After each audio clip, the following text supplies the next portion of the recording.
Okay, good afternoon, everyone, and welcome to the July General Membership Meeting of the Historical Society of Temple City. I'll call the meeting to order, and Bob, would you do the Pledge of Allegiance for us, please? Sure. Those of you that are able, please rise. All those in uniforms, please salute. All veterans have the option of saluting or placing your hand over your heart.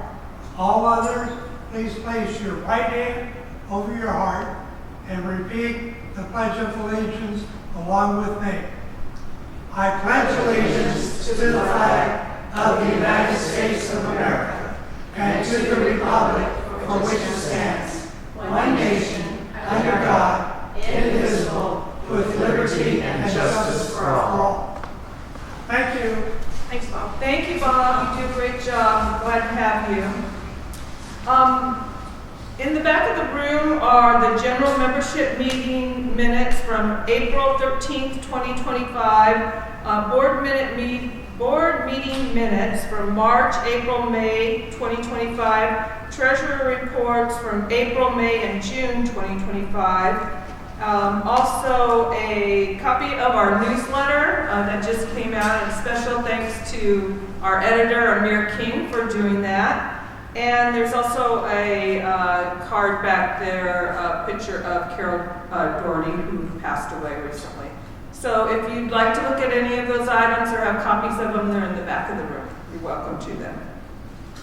Our first item of business is, this is election year. So we need to have a nominating committee. We need 3 members from the board and 2 from the general membership.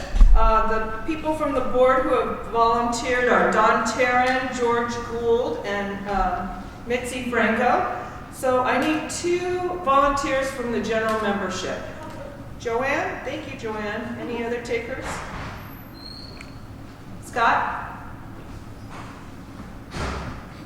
Scott will do it. If you think I can help out. Yeah, he's good at it. He talks a lot. He's good at it. Okay, so we have our nominating committee. I'll have someone from the board get in touch with both of you, and you will be responsible for coming up with a slate. Slate could be one person. President, vice president, secretary, and treasurer. And we will have the elections in October. There's some new things going on at the museum. I hope you, Mary, I see there's somebody at the door. Oh, he's walking over, or she. You want to go catch her? Maybe she's walking around. If you haven't had a chance, or you didn't have a chance to go to the museum, we have some great new exhibits. We've expanded the exhibit on the schools. We have new exhibits on businesses that have been in Temple City. You might find something that you didn't know had originated in Temple City. We have an expanded exhibit on Temple City veterans, and we have a new exhibit on service organizations. So if you haven't had a chance, please stop by and visit those. On October 4th from 4 to 6, I will be doing a book signing event for our new Temple City book at the Flint Ridge Bookstore in La Cañada.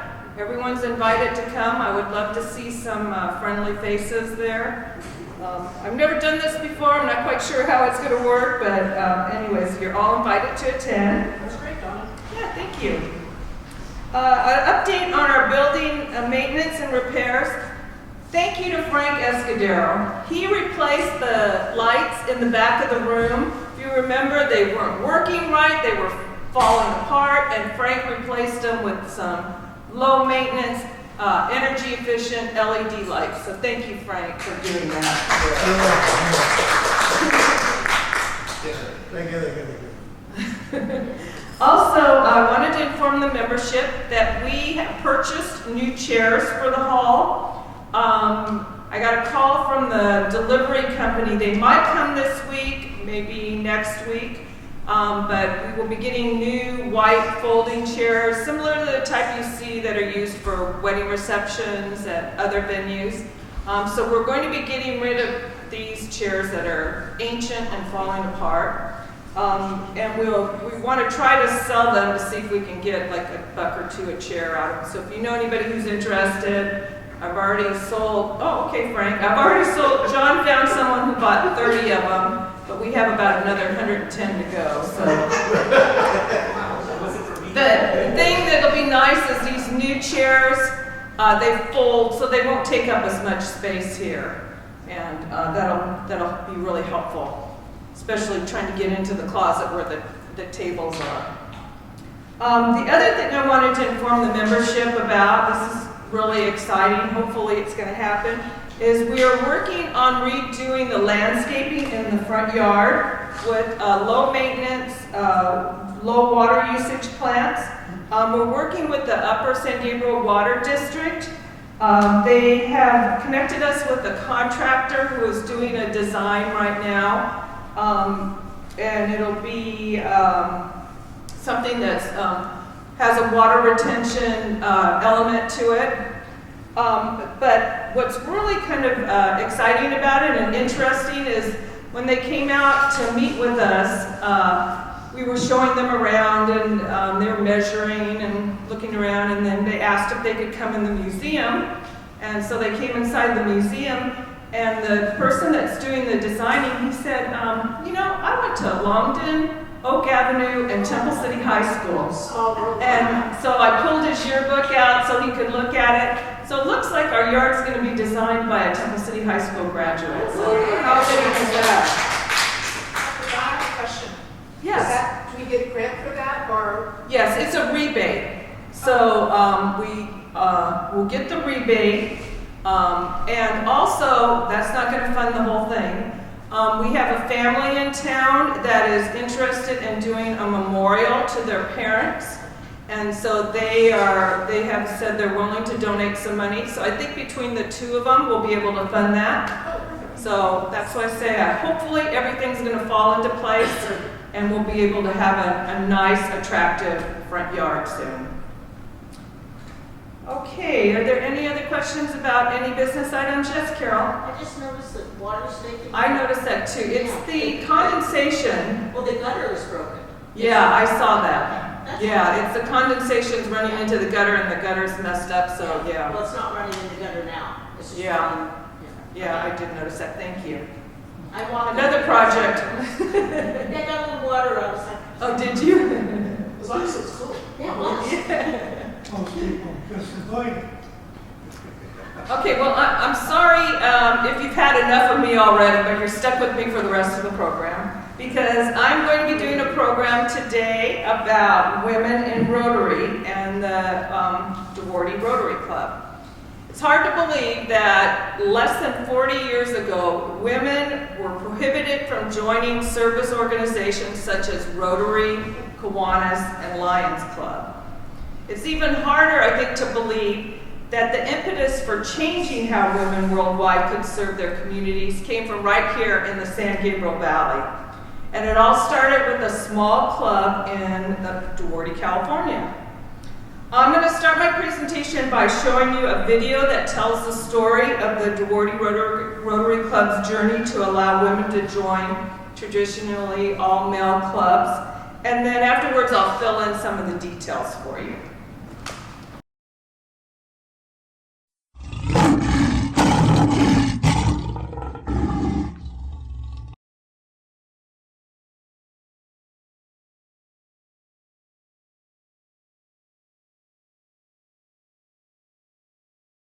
In 1977, the Rotary Club of Duarte, California admitted 3 women to increase membership.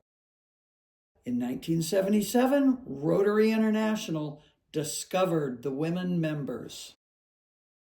In 1978, Rotary International expelled the Duarte Club. The Rotary Club in every town usually meets once a week. Here's a speaker, eats a little chicken or a ham and a raisin sauce, carries on various good works, and it's all male, 100%. A California Rotary Club has defied this rule and tradition and accepted 3 women members, and the National Rotary has expelled the whole club. Roy Neal in Los Angeles. One nation. It was not a routine meeting when the Duarte Rotary Club met last January. Rotary International had heard that this club had defied rules and regulations by taking in 3 women to boost its sagging membership, and one had been a member for more than a year. Headquarters passed down an edict: get rid of the women or lose your charter. The club voted to defy the order, and now it's been advised by telegram that the charter has been revoked. President Richard Key says the club won't take the decision lying down. We are trying to straighten out the thing within the framework of Rotary, and if we cannot do it that way, we will move to the courts to straighten out the issue, and we think it's a human rights issue and that it's time that women be allowed to join service clubs. The president of Rotary International, W. Jack Davis, says the decision's final because of the international nature of the organization. What may be acceptable in one country or a small group of countries may not be acceptable in the other countries that in which Rotary clubs are serving. Davis also said there are service clubs for women. Let them join those instead. One of the Duarte women, Donna Bogart, joined Rotary to serve her community, and she wants to continue. Well, I think it's too bad, but that's the way that Rotary International has reacted. I think that we knew pretty much when they did admit us that that was a possibility. I think we were hoping that Rotary International would be a little more in with the times than they are, and that they might react differently. The club, all 23 members, will meet here tomorrow with an attorney to figure out where and how to fight the expulsion by Rotary International. Roy Neal, NBC News, Duarte, California.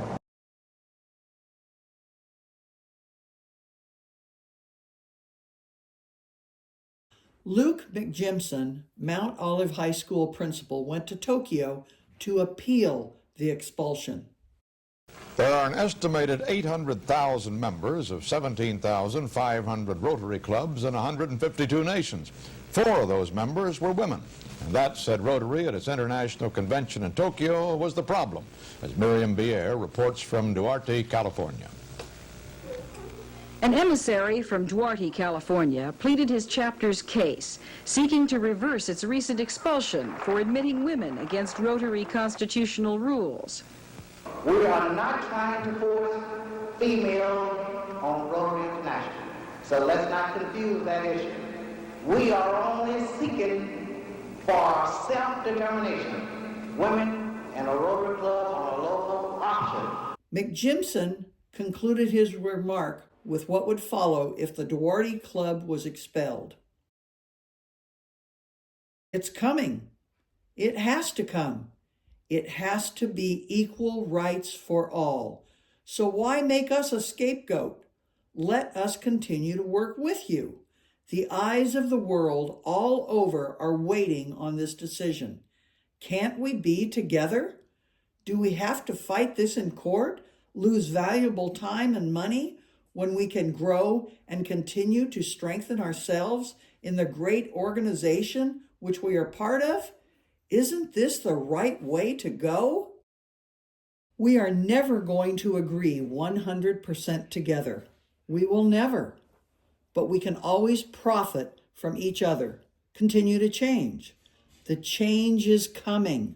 Let's accept it. Let's grow and let's adjust to it. Isn't that the way Rotary should be? Let's unite ourselves and grow.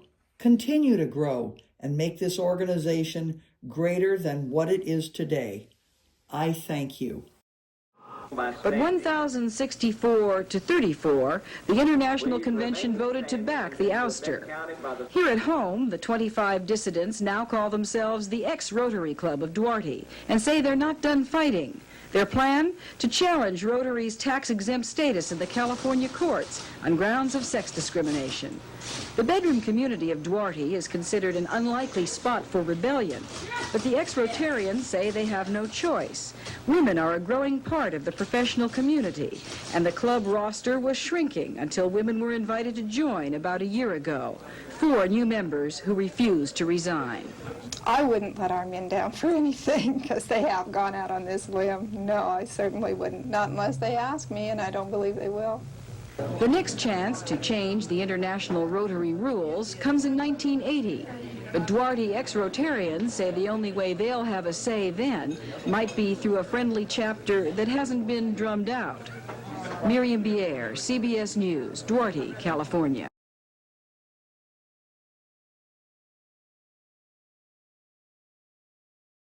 The Duarte Club continued on with a new brand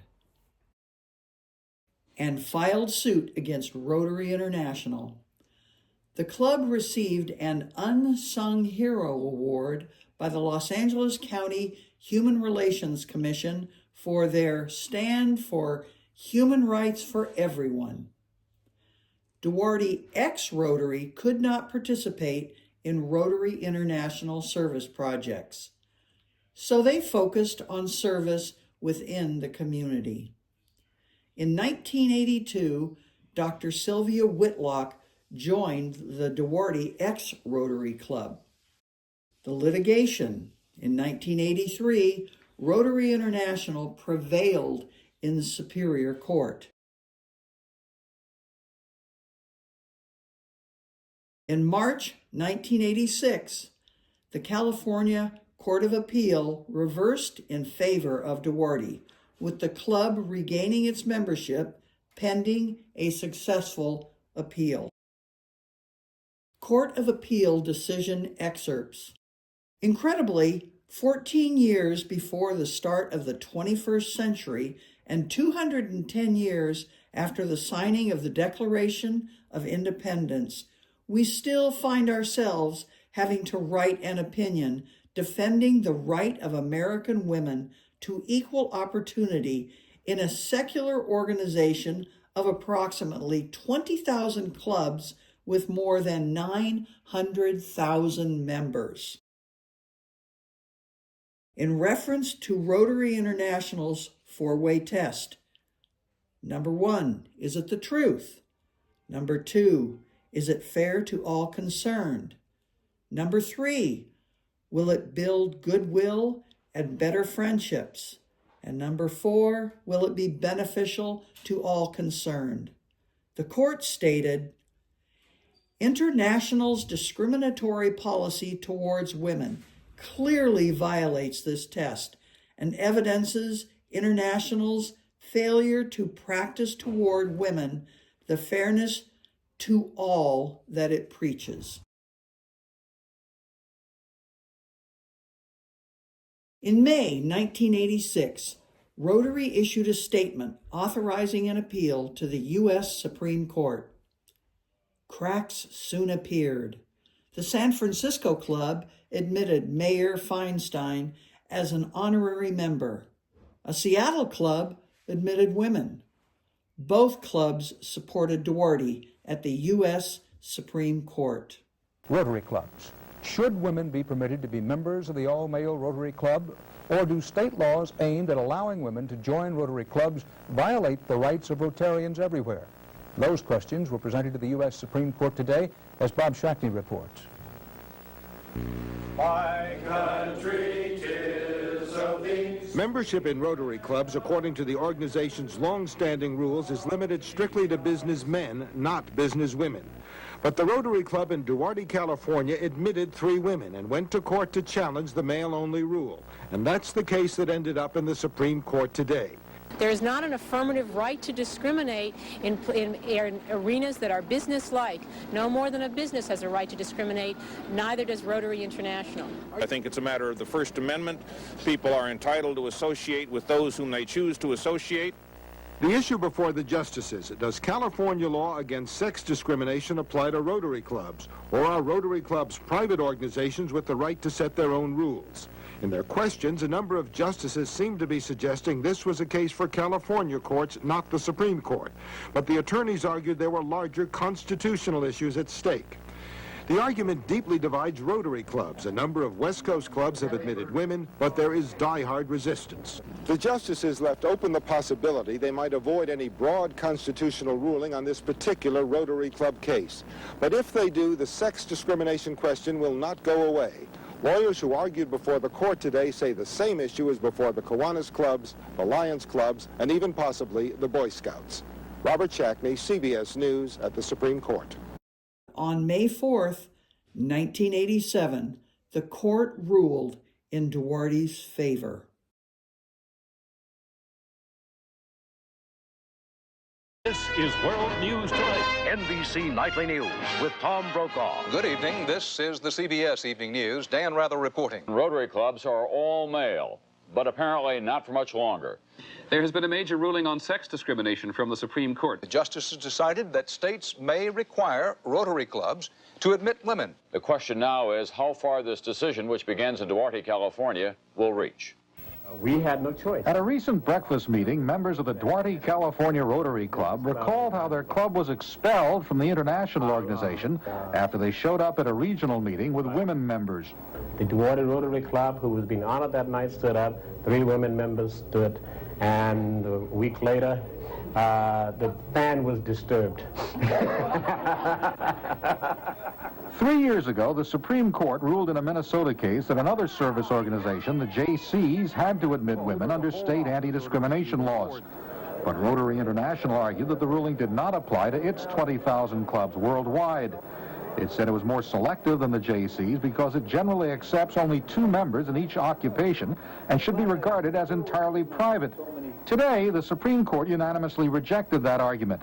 Justice Powell said that Rotary was not the sort of intimate private club that could defy laws in about 30 states requiring access for women. In Duarte, the first female Rotarian welcomed the decision. Oh, well, I'm just glad that they came to it. I'm sorry that Rotary didn't realize that this could have been something that they could have taken upon themselves and been a leader as a group. But the head of Rotary predicted women would come to regret the ruling. It's going to apply not just to Rotary, Lions, and Kiwanis and Optimist, but it's also going to apply to the women's service clubs. Seroptimist, Zonta, Quota, Altrusa, Pilot, and the many, many others. There were some who wondered whether the Girl Scouts would now have to admit boys, but the justices seemed to limit their decision to business and professional organizations. Clubs such as Washington's Cosmos Club have been under fire to admit women. In an attempt to be exempt from the anti-discrimination laws, New York's University Club recently took steps to become more private by eliminating business meetings and warning members not to deduct membership fees. Such clubs expressed confidence that today's decision did not affect them, although others were not so sure. I just feel that a very broad array of private organizations still must fall within a realm of being constitutionally protected. If there is discrimination, if this is harmful to women or to girls, the court's backing us up and saying, hey, this isn't right. In Duarte, the Rotary Club says women restored its sagging membership, and it was agreed that many other traditionally all-male organizations will soon be admitting women. Carl Stern, NBC News, Washington.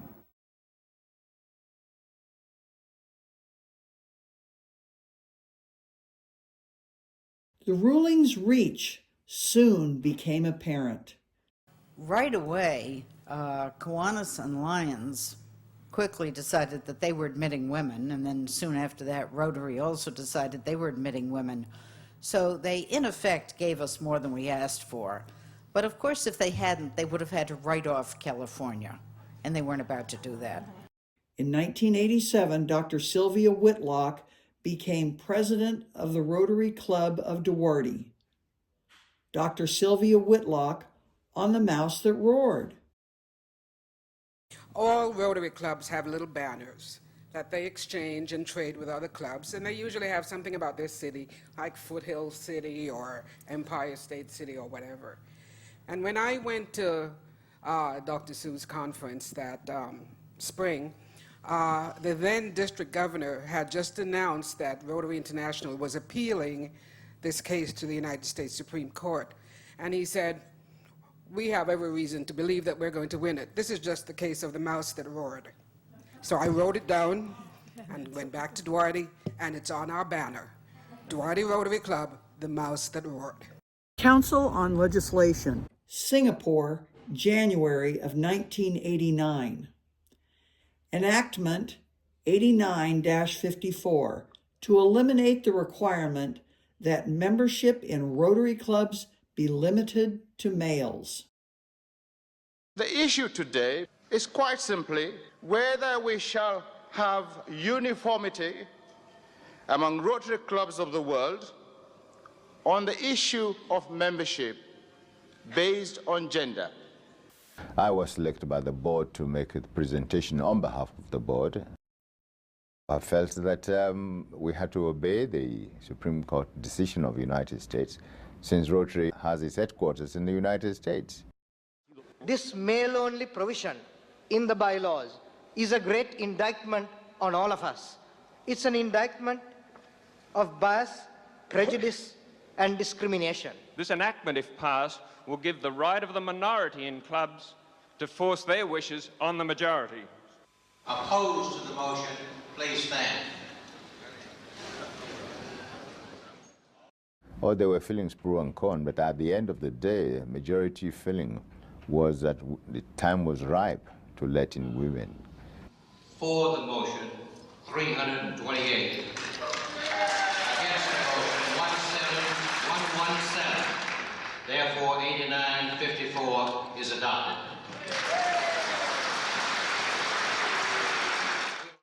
Rotary International has nearly 300,000 women members worldwide. Epilogue. New Year's Day, 2023. Dr. Sylvia Whitlock, first woman in the world to serve as president of a Rotary Club, with Jennifer Jones, first woman president of Rotary International, where it all began. Hello, my Rotary family, and Happy New Year. I am here with one of my best friends in the world, one of the most groundbreaking women I know, Sylvia Whitlock, who paved the way for women to be in Rotary. We're standing in front of the Duarte School where it all started, and it changed your life, didn't it? It changed my life. I never had a clue when I came through these doors to apply for a job as school principal that I would have been spending the rest of my life serving the world community by virtue of Rotary. But it's been the character of my life since that happened, and I am so happy. Well, and if it changed your life, think of the thousands, hundreds of thousands of women's lives that's changed because of your leadership. And I wanted to say thank you on behalf of all of us to you today on this first day of 2023, how much I love you. And I want to say thank you to Richard King, who was the boss in this building, because it was his idea that put this in motion. And look at what we're doing. And we just talked about maybe putting a plaque on the wall out here to recognize the history. Recognizing Richard Key. It still says Duarte School, it can say Richard Key. I love it. Thanks, Sylvia, and thank you for everything that you do. I love you.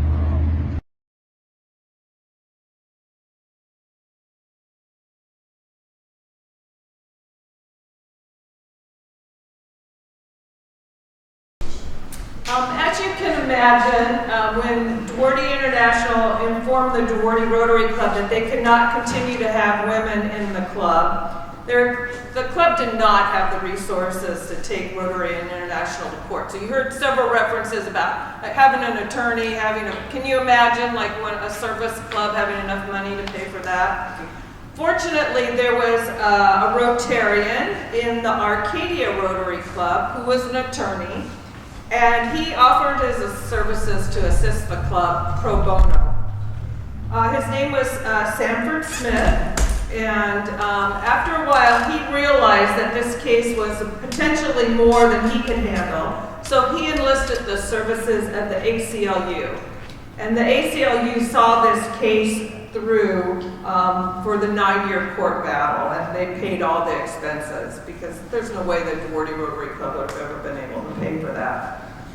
The attorneys argued the case based on a California law called the Unruh Civil Rights Act, which prohibits discrimination by business establishments based on race, sex, religion, or ethnic origin. Duarte Rotary's attorneys contended that to deny women the right to join Rotary puts them at a disadvantage in the workplace,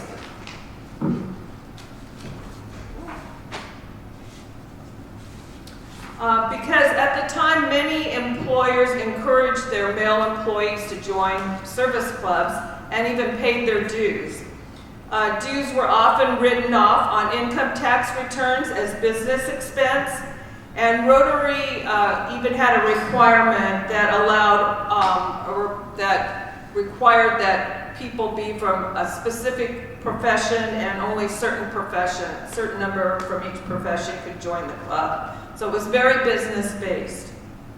This is a picture of the X-Rotary Club when I joined. I did so because I had recently been promoted at my job with the city of Duarte, and this was an opportunity to become more involved in the community and also to be able to network with community members. So pictured there is a woman, that's Maribel Taylor. She was a retired Presbyterian minister from Westminster Garden. She had spent her life, her adult life working in Cameroon with orphans. Next to her is Bill Brooks, who was the president in this picture. He worked at the City of Hope and Human Resources. And next to him is Jim Trail, who was a retired engineer.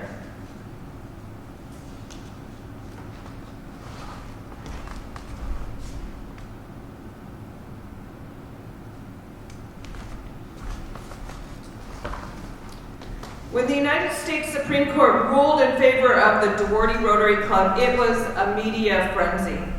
The club met in the restaurant at the Rancho Duarte Golf Course. Many of you have probably been there. And the place, when we had our meetings, the place was packed with TV cameras and reporters from all over the country. This is an article that appeared in the New York Times a few days after the court decision in May 1987. At the time, a woman had just been elected president of the club, and I had just been elected vice president.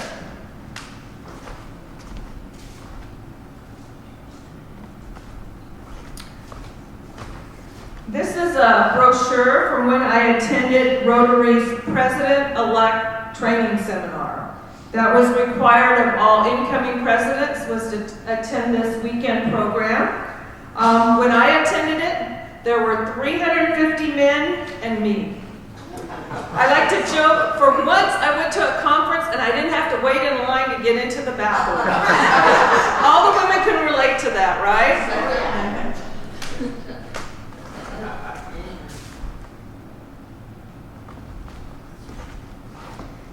Here's an article that appeared in the Star News after I attended the President-elect's training seminar.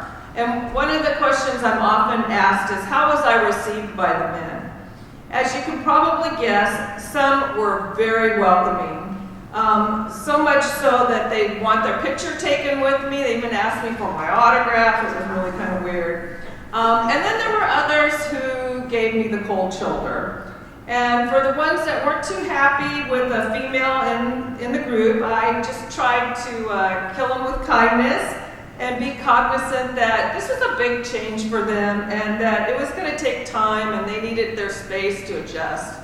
So that's what I did. Although the Supreme Court ruling only applied to California Rotary clubs, we now know that this turned out to be very pivotal for service clubs and more private organizations in the United States and around the world. Rotary International, Kiwanis International, and many other service organizations saw the writing on the wall and changed their bylaws, thus impacting women throughout the world. Kiwanis International had debated the issue of allowing women members for many years before the Supreme Court decision. And 2 months after the ruling, Kiwanis voted to change their bylaws, as did Lions Club. Rotary, in contrast, didn't make the change until almost 2 years later.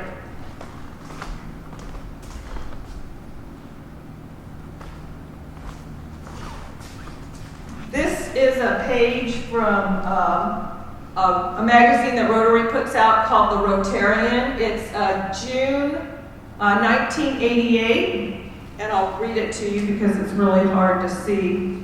But it says, the president was requested to notify all district governors and club presidents that the membership requirements in the constitutional documents of Rotary International must continue to be followed by all clubs except for those affected by the specific requirements of the United States Supreme Court decision in March 1987. The board will propose legislation on this matter to the 1989 Council on Legislation, and that the governors and presidents should exhibit tolerance and patience in this regard through January 1989. In the meantime, the presidents of all clubs that have admitted women to membership contrary to the requirements of the constitutional documents will be informed in writing of their mistake, required to correct it within 60 days, and informed that the board will take disciplinary action under the provisions of Article 2, Section 2 of the bylaws of Rotary International against those clubs that do not correct their mistake within the specified time. All hearing and appeal rights of clubs in the constitutional documents of RI will be observed, including an opportunity for a hearing for the club before the board at its second meeting in 1988-89, and the opportunity for appeal to the 1989 Seoul Convention. So unfortunately, Rotary, they didn't act as quickly as some of the other service organizations. I think maybe they were mad because they lost. But Rotary International has moved beyond the issue of whether women belong in Rotary or not. Today, about 1 in 4 members is a woman.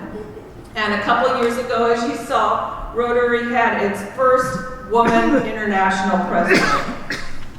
Today, Rotary has 1.9 million volunteers in over 200 countries. So that's about 500,000 women are in Rotary throughout the world. So that is it with my presentation. Does anybody have any questions? What year are you in? I'm still in. I joined in 86. Oh, right, when all this was... Yeah, and I'm still in the Duarte Rotary Club. And now the club has, I think it has about 40 members. And let's see, well, last year was a woman president. They've been kind of, this year it's a male president, but it's about half and half, women and men. And still doing great things in the community. And we also do international projects. Now that we're back in Rotary, we can do some of these international things. We last year went to Guatemala and brought supplies down to schools and medical facilities. So yeah, Rotary's still strong in Duarte. Are there any members from the Temple City? Is there a Temple City Rotary? No, there isn't. There used to be, but not anymore. And I am the only person left that was there when all of this happened. I'm the only one. There's a couple other people that were in but have since retired, and they didn't live close, so that they're not involved in the club anymore, although they have come for special activities. But yes, Scott? When you first joined in that atmosphere that we're learning about, how did you feel personally? Was that you know what? I didn't have a clue. And I don't think anybody else did. We just were going about our business, being a service club. We never talked about the court case because it took 9 years. So it was kind of like in the back of everybody's mind, but we'd never talked about it. Or once in a while, Sanford Smith would come and he'd give an update. But, you know, courts move very slow. There wasn't much going on. So it really wasn't an issue until the California Court of Appeals ruled in our favor, and then like the floodgates opened. And yes. A follow-up question: who put together that document? John Fasana, who's a member of the Rotary Club, and he was on the city council in Duarte for many, many years, and he put that together. He did all the research and found all the news clippings and put them all together. Is there a women's service club that was like associated with Rotary? Yeah, they used to have something called Rotary Anns.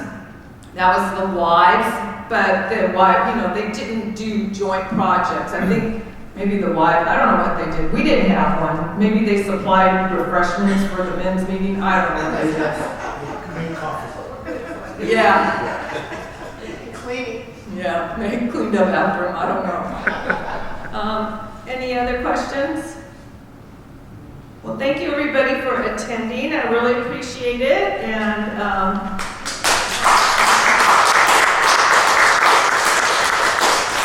it's nice to live in a time when men and women can work together for the better of their community and for the better of the world. And so I'm happy to have been proud to have been part of this. So that's all we have. Our next meeting will be October 12th. And as I said, that'll be elections. So I hope you can all come out and vote. Yes, Scott? I have one question that's not related directly to the Duarte thing, but it's related to Temple City Historical Society.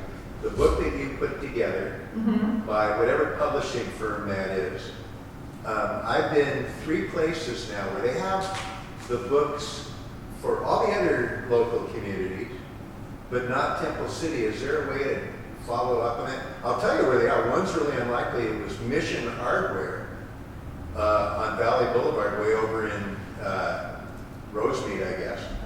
They have the collection. The Romans is another.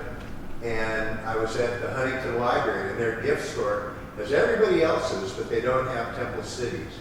Well, they're missing out, aren't they? Of the same publishing. Okay, thank you, Scott. All right, and yes, Carol? You know, the Women's Club has male members. Yeah. So we were excited when some of the gentlemen wanted to join. Yeah, absolutely. So they're not just the Women's Club. No. Yep. We passed the physical. Yep. It works better that way. Okay, thank you everyone for attending. Please feel free to get some refreshments, and if you'd like to take a peek in the museum, as I mentioned, we have some new exhibits and they've been really well received, so I hope you'll take a peek at them. Thank you for attending.